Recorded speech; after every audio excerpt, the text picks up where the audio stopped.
Hi, good morning. Corrie Thorne, psychic medium, spiritual healer, life coach, coming in to do the channeled messages. And this is for the month of September, slowly getting through them all down to the last few. I do believe I am in the fire sign ones. So I am going to Sagittarius first. I think I realized that I actually might have missed out Virgo in when I was going through earlier, but so I'll have to add in a Virgo as well for those who may be cross watching. But this one is for Sagittarius. So please remember, this is not a personal reading. This is a channel message for those born under the sign, or the energy that I'm picking up through those born under the sign that would be Sagittarius. I'm not doing a tarot reading per se. I'm using cards, Oracle Tarot, Angel Tarot, whatever they are. Excuse me for a second. Your two cards fell out on the floor, Sagittarius. So I use the cards as validation to the messages that are coming through. So it's not always as the book or as the tradition may have defined it as. I totally run on the intuition of trusting the message and trusting the cards that come with it. So Sagittarius, trust is a big thing for you right now. I am picking up learning trust, and it's like a new beginning, a new time that feels like it's coming through for me.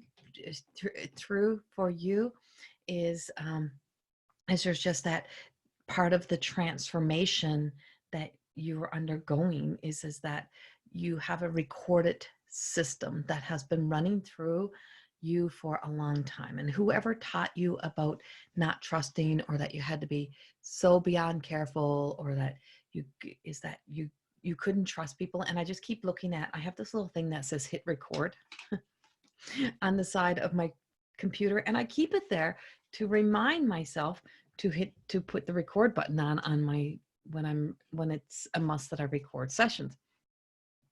And sometimes, even though that's there, I still, I get caught up and I forget that record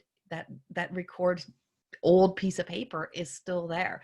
And so sometimes when we get caught up in life, we forget that we will still have a little remnants of the old recordings within us, or the old behaviors of somebody else, that, as much as we heal, we sometimes don't lose, because we don't forget. We heal it, and we think of it differently. We look at life differently. We get new perspectives. We gain new perspectives. But that deep-seated instillment of stories from somebody else, or for someone else's fears and journeys, stays with us. And so often when people have seen the worst of the worst, or it's hard to trust when the best of the best is even in front of us. And what I'm being told with this is that this is transformation for a lot of Sagittarius energy. And there's the best of the best that's within you. There's the best of the best that's coming forward. And that best of the best is almost as if that was never really enough. So in the story, so you're afraid to just let that be enough. And it just feels like the simplicity is not as sparkly as what maybe we thought it would be. So it appears different. I have two pages out, and one is in the upright and one is in the reverse. And one is the material, one is the pentacles, and the other one is the page, which would be like the fire energy. So I feel like one is trying to be practical, and the fire side of you, which is your true essence. So if you're Sagittarius, and I'm not doing an astrology report here, but I really highly suggest looking up your full birth chart in astrology, and looking what your ascending may possibly be. Because I feel as if there's something guiding you that is more of the earthly realm, more of the earthly realm, and that the fire keeps kind of getting dampened a little bit or put down a little bit based on parts of you that trail through your astrological, that I really want you to start exploring. That's what's coming up. And so the two pages, it's like, and I feel like these two pages are really tying to you and your energy today. And that's how it's resonating for me, is that these are actually you. This page is representing you. a very good person, always there, defined by, Sagittarius is often is a very good person, always trying to do the right thing. Discernment, right? Is that whole, what's right, what's wrong, and you really try to do the right thing. And sometimes the wrong things just happen anyway. But there's a beautiful peacock here. And in that beautiful peacock, notice it's behind the page. And by being behind the page, I feel like the parts of your shadow self are afraid, because this is your true self, but it's in reverse. Your shadow self is truly leading the show, and you can't fully transform into who and what you're meant to be. So it's like allowing the outside world, or the old recorded somehow still has a hold on you. And I just keep hearing music, hearing the song. So it's got a hold on you. And so this of you, we want to come this way, because if you look in the back, you see the beautiful oranges, and they're not apples, they're oranges. And there's a difference. A difference in texture, a difference in taste. It's like, so this goes all the way back. I want to say this has taken us back to the story of Adam and Eve. And this has taken us into a time of looking at the story of Adam and Eve. And are you going to continue paying the price for the Adam and Eve story? Where's the Adam and Eve story in your life? Is it your parents? Is it your grandparents? Is it within you? And are you still paying the price for that? That still holds you from letting your light fully, your fire light up and ignite. And so what if it's oranges? What if it changes to oranges? And this also changes us from the root chakra into the sacral. And that's where our emotional stories ties. It's where our umbilical cord connection ties. It is where that whole essence of the mother child story starts, and the DNA. And so the DNA of our whole genetic link into our family ties us to there.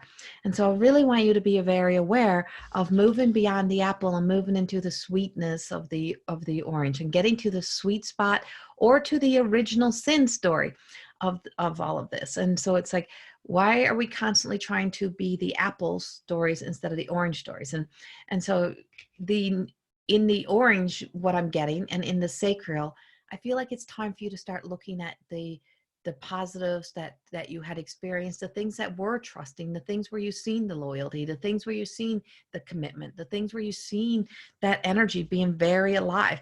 Because the green and the blue in this card really represents, for me, the healing of the heart, the healing of the throat, and that whole sense of kind of removing, kind of telling people how they should feel or how they should be is conditioned to you. And I just feel like that sometimes you do that to yourself. It's like, so we take out the pieces of the story that may make other people feel uncomfortable, or may make you feel uncomfortable. I'm going to go more to you. May make you feel more uncomfortable. So Sagittarius, this is a very important time. And this one also has the trees, and this has the blossoming flowers. So this is a very important time within your life. And these are pink. So I'm going to go self-love here. The heart is healing, because how does a peacock's feather come up? How does it get that whole fanned peacocky look? It's when it's proud and it walks and it struts, or sometimes even when it's in protection. And so there's that whole, what are you afraid of protecting, and what are you afraid of, or what are you afraid of defending, and what are you afraid of just being enough for sometimes? So there's a whole lot of stories that are circling around the Sagittarius and the energy for September. We are coming into Mercury retrograde. Coming up on the 9th, we're coming into a Mercury retrograde. And I feel as if this Sunday, the 6th, I feel like on the 6th, for some reason, you need to go into a place of looking at what keeps you sacrificing, or why is it time to go back to the feet? And I just feel like it's time to go back to the feet a little bit. And if you look at biblical stories, you look at the washing of the feet and the importance and the significance of washing feet, or being at the feet. And that's not in a way of kind of, that's not that's not in a way of saying that somebody is less than they have to wash feet. What that means is there's a humbling, a humility that when we look at our strengths and our weaknesses and some of the things that we defined as our strengths that actually have been our weakness and holding us back, is that then we can fall in love with those pieces and we can truly start to move into an energy of recognizing the value and importance of understanding humility, so that humble beginnings, humbly humble beginnings starts with living and experiencing humility of, what if I don't know, what if I'm wrong? And that's where the healing begins, so that your fire can really heal. And if you look at the feet in this card of the fire of this page, he's got green shoes. So he's walking in the healing energy, walking in a healed self. This is a healed self. So when healed self appears, healed self already has done the work, already has done the job. Why does the story of the apple story still have such a hold when there's an orange story, when there's blossoming flowers? And when we start to be able to walk in pride, we can walk with that whole peacock feathers up and saying, I know what I've done the work, I've accomplished this, and now I have to do the me story the best way that I can, and not from anything that is defined from the past. So Sagittarius, I hope that resonates. I am going to move a little bit, shift it a little bit here over, and I'm going to shift it into another piece of the story, which really defines out here for me, is that I have some masculine energy coming in. And so for Sagittarius, the masculine energy is really tying into judgment. And I really have that sense of, I have the King of Swords. The King of Swords in, that air energy, but very aware, very awakened. And this is blue. And so there's a throat, but I also have a planet here. And to me, I'm resonating this to Saturn, and how Saturn resonates with you, something else to acknowledge and look up in your chart, and where Saturn is probably right now in the astrology. Explore that a little bit deeper. I'm right in the middle of this, so I can't go explore this for you but I do have the sense of the sun, and the sun being above the head of the king also resonates to me the essence of Mother Mary, and the presence of Mother Mary being very present here, who is also a big part of transformation, and the woman at the feet of being there for that. In the biblical story, I'm going back biblical here, into the biblical story of Jesus, and Mother Mary stayed at the feet of Jesus. And so being the mother of her child. And so when we give birth to the new us, that is that you become your new child, that you have to nurture, grow, develop. And so the way the king is sitting on the throne is, to me, is that he's not fully sitting all the way back, but he's sitting looking over his shoulder. He's making sure he's safe. Like, I just feel like he's got like that side, like, do I stay? Do I go type of look? And just having that confidence of just knowing I'm safe, and not worry about the judgment and what judgments are being laid upon us. And this is a trumpet. And if you look at the story of the 7 trumpets, when you hear the 7 trumpets is when the whole awakening is taking place. Don't ask me how I know all this. I know all this biblical stuff, but it's like the 7 trumpets are what's aligning here. And when the final trumpet goes, when there's that final trumpet, is that is a go time.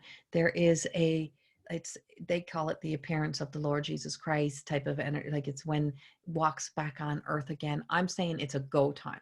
It's a movement time. It's time for full movement to happen and action.